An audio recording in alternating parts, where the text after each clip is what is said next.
After that pathetic showing at New Hampshire with all those yellows from most splits, we're at Pocono, a much bigger track, and hopefully people can avoid wrecking themselves here. Which, given turn 1 how wide it can get, that's a big if. And let's hope there's not that many yellows because it'll be the 24 hours of Pocono. Anyways, keys of the race card. 1, tires as usual. Actually pretty important at this track in particular. 2, there's a lot of shifting. Pretty much every corner you're shifting. And it's almost to the point where you can just leave it in 4th gear, but it's not going to happen. And number 3, I'm going to put it out there. Draft is pretty big, so you want to be around a pack of cars at once. At any given time, I mean. And that's pretty much it. So we'll get to pit road and then we'll talk about the lap. Alright, making our way to pit road. We're going to go into turn 3 like normal, downshift to 4th, and then 3rd, which is something we don't normally do. I'm going to go down to 2nd, pretty much right around here. We're looking for the yellow cone, which is kind of hard to see because, well, it's right there, behind those barrels. So, down to 55 miles per hour. Pit road entrance. Really long pit road, so we're going to fast forward this a little bit.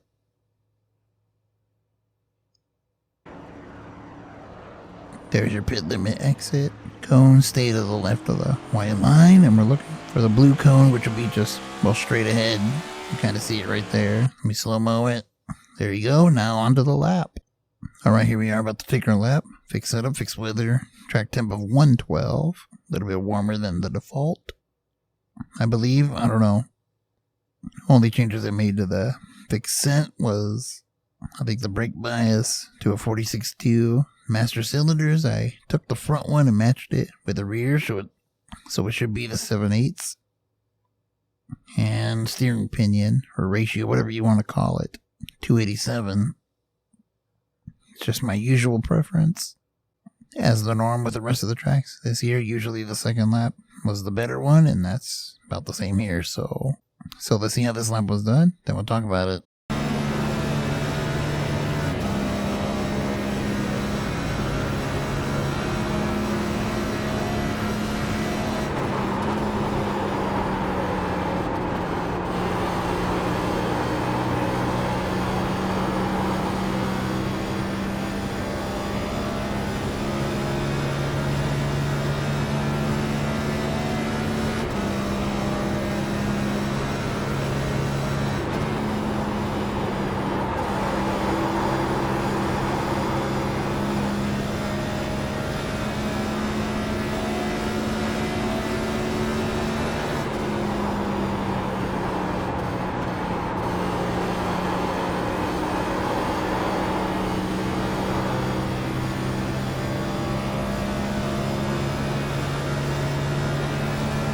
And there we have it for a 53.75. Maybe a tenth or two off, but that's good enough. Alright, we're going to make our way into 1, which looks like an eternity from now, but we'll get there.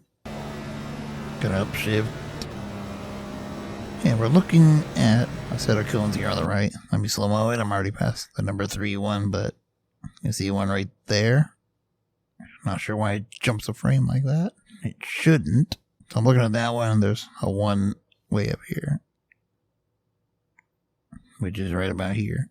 So we're looking at those, and I'm going to brake a little bit after that while turning into the corner.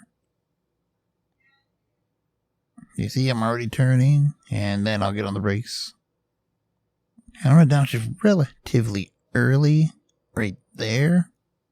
Using enough brake to get it to whoa up, but you kind of want to let it roll down to the yellow. Still braking. I'm going to start letting off here, and I'll start using some throttle when I feel it start to rotate. You can see it there. Still trying to get to the bottom, but the car really doesn't want to. You can actually almost see the front end sliding. So anyways, you get through the corner, as usual. Use all the track, because exits on pretty much all 3 corners, with the exception of the tunnel turn, are very important. So we're going to shift, and here we're looking again, but this time we're looking at the 1 cone and that green light. And slightly after the 1 cone, I think, I'm getting on the brakes. We're going to turn in and brake and downshift pretty much all at once. Let me slow down that. After the Pocono sign, we should be on the brakes right here. We're going to downshift really early. That just helps it rotate better in. Only use a little bit of brake, just enough to slow up your initial turn. And from here on, you should be on the throttle. Now the car really wants to step out just a little bit. That seems to be the issue with the fix set. Everything else is fine. It's actually not a bad car. So that's through the tunnel. Into this last corner, we're braking quite a bit later than you think. Again, using the cones. On the wall, there's the one right there. And a little bit after that, while turning in, getting over this little hump, we're going to be braking. Never shifted, by the way. I left it in 4th for this corner because there's really no need to. Use the brake to get it all the way down to this curb, but not onto the curb because it upsets this car on exit. Once you feel it, start to rotate, pick the throttle up most of the way, and then you're probably going to have to fight it the rest of the way through the corner, as you see me doing here.